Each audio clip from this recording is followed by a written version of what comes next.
Саламатсыздар ма балалар? Бүгін біз сіздермен қазақ тілі 3-ші сынып 112-ші сабақты өтетін боламыз. Балалар, сабақты бастамастан бұрын алдымен каналға тіркеліп, видеоға лайк басып қойыңыздар. 39-ші жаттығу: өлеңді мәнерлеп оқы. Суға жүзу. Көлдің бетін иректеп, қалқып жүрген үйрек көп. Інім тұрды қыңқылдап, жүзуді аға үйреттеп. Көлдің үстін сызғылап, жүзген қаздар ызғынақ. Құр қызықтап көрумен, қайтамыз ба біз бірақ. Дәрменсіздік танытпай, үйренуден жалықпай, іні-шегім екеуміз жүрсек деміз балықтай. Өлең авторы Әбілғазы Қайырбеков. Енді осы өлең бойынша берілген астындағы тапсырмаларды орындайық. Өлең мазмұны бойынша бір-біріңе сұрақ қой. Суда жүзудің пайдасы қандай?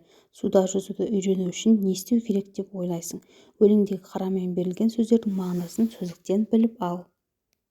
Енді суда жүзудің пайдасын айта өтейік. Жүзу кезінде адамның барлық бұлшықеті жұмыс істегендіктен денесін шынықтырады. Сонымен қатар адамның тыныс алу және жүйке жүйесі жаттығып жақсарады.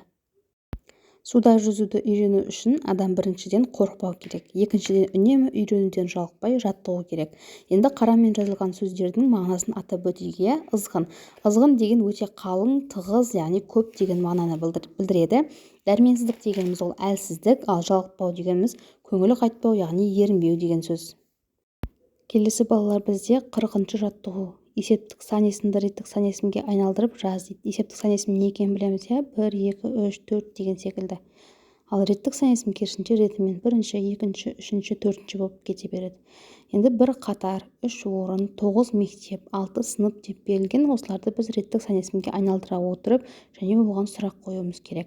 Bir қатар, бірінші қатар болады.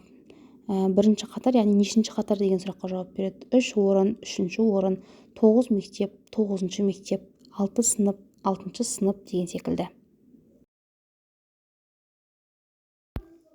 Енді бізде 41-ші жаттығу. Өлең жолдарының ретін тауып жаз дейді.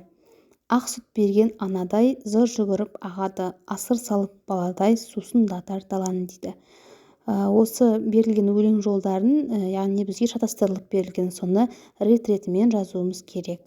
Ақ сүт берген анадай сусындатар даланы, асыр салып баладай зыр жүгіріп ағады болады екен, яғни осылай көшіреміз. Келесі бізде шығармашылық үзіліс. 42-ші жаттығу. Жағдаятты оқып, сұрақтарға жауап бер дейді. Арман бақ ішінде келе жатыр еді, терек бұтақтарын сындырып жатқан балаларды көрді де тұрып қалды. Бізге сұрақтар берілген. Бірінші, Арман не істеді деп ойлайсың? Ал екінші сұрақ, Арманның орнында болсаң, сен не істер едің дейді. Енді осы жағдаятқа өзіміз сұрақ жазып көрейік, яғни сұрақтарға жауап жазып көрейік.